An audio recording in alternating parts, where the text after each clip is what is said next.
Section 4.3 is on curve sketching. So before we get into it, we're going to revisit a couple topics that we did in Chapter 2, and that's for vertical and horizontal asymptotes.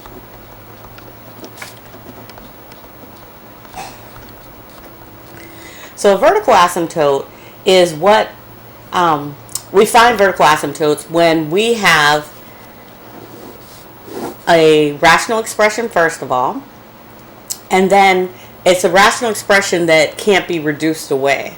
So here's just an example of a graph with a vertical asymptote. So let's say this is at 1. That 1 is not going to be a part of the domain. And whenever I approach a vertical asymptote, I'm either going to be going to positive or negative infinity. So the limit as x approaches some value from the positive side, it can go to positive or negative infinity, or the negative side goes to positive or negative infinity. So for finding vertical asymptotes, again, it has to be in a rational form, which means it's fraction form. But just because something makes the denominator 0 does not mean it's a vertical asymptote. So for my example, I have x squared plus 5x plus 6 over x squared minus 4. So I can factor both the numerator and denominator. I get x plus 2 times x plus 3. And then on the bottom is the difference of two perfect squares. So x plus 2 times x minus 2. So if I just look at the bottom, well, the function doesn't exist anytime this is equal to 0. So it doesn't exist at negative 2 or positive 2. But I don't have two different vertical asymptotes because I can reduce this. And it reduces to x plus 3 over x minus 2. So what I have is a vertical asymptote at x equals 2, because that can't be reduced away. And I have a hole in my function at x is equal to negative 2. So if it can be reduced away, we have a hole there. If it can't be reduced away, then it's a vertical asymptote. So here, my vertical asymptote is at 2.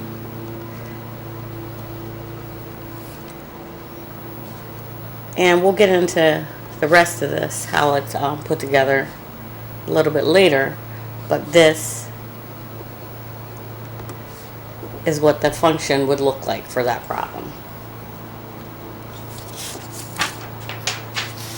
Alright, so we also talked about horizontal asymptotes.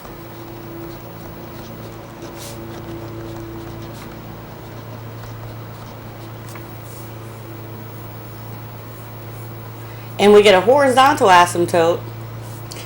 We look at limits as x goes to infinity, or when x goes to negative infinity.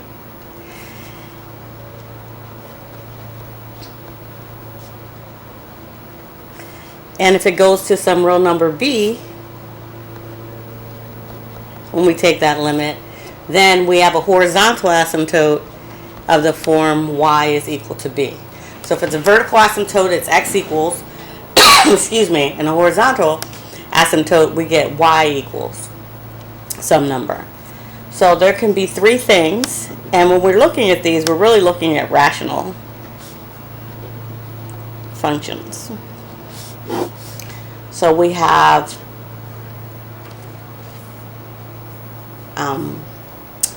f of x is equal to p of x over q of x. And p and q are polynomials.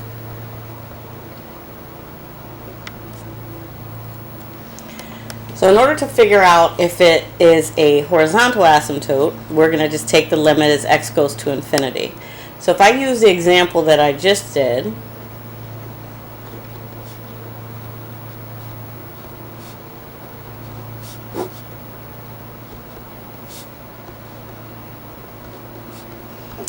then when I take the limit as x goes to infinity, I get 1. And the way I get 1 is because the degree of my numerator and the degree of the denominator are exactly the same.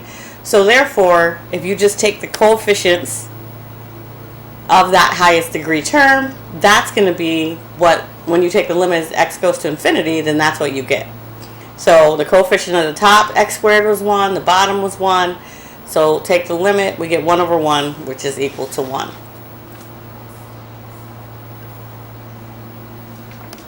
So there's 3 cases, like I mentioned. If p of x is greater than q of x, and we're talking about the degrees.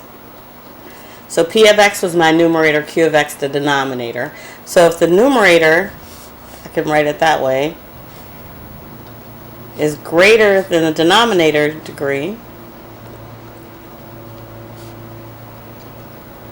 there's no horizontal asymptote.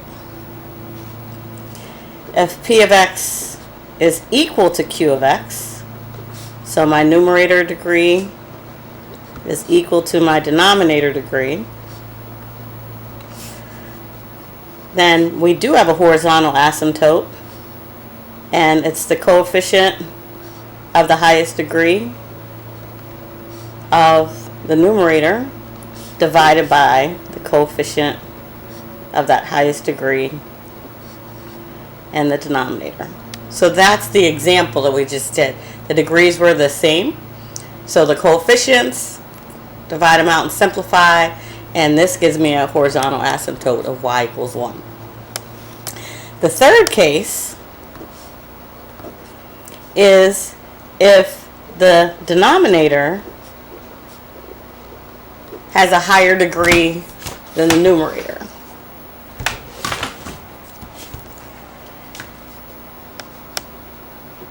And when you have that, then this is just going to go to 0.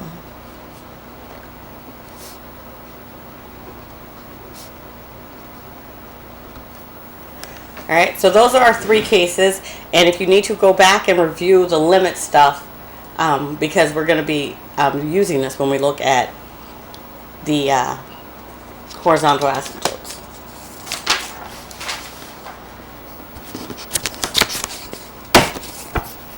So I'm going to write out the steps for the guide to curve sketching. And we're going to be very methodical as we go through this.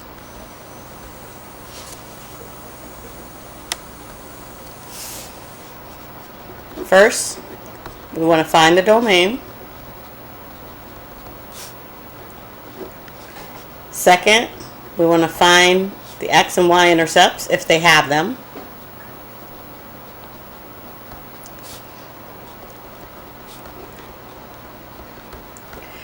Sometimes they might have them, but it's really hard to solve them. So we don't always do, especially the x-intercepts. The y-intercepts we can usually tell pretty simply. But for the x-intercepts, we don't always find them. So we sometimes skip the x-intercept if it's difficult to find.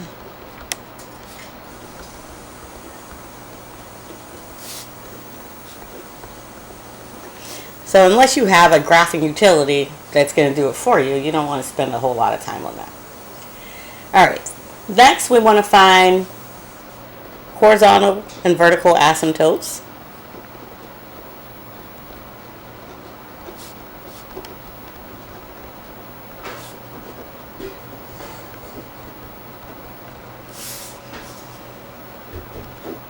Then we're going to determine the intervals where it's increasing and decreasing.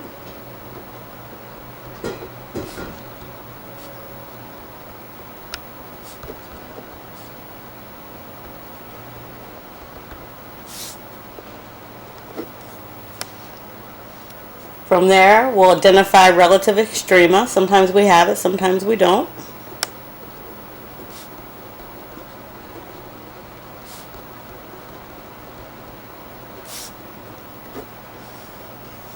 So that's first derivative, 4 and 5.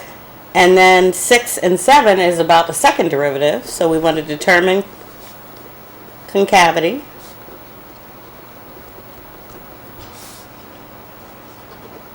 Find any inflection points. Sometimes you have them, sometimes you don't.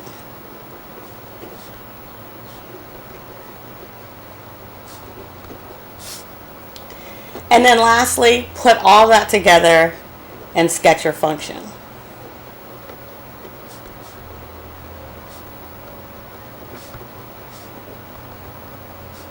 Sometimes you have to pick extra points so you can really get an idea of what it is, and it really just depends on how accurate you want your sketch as well.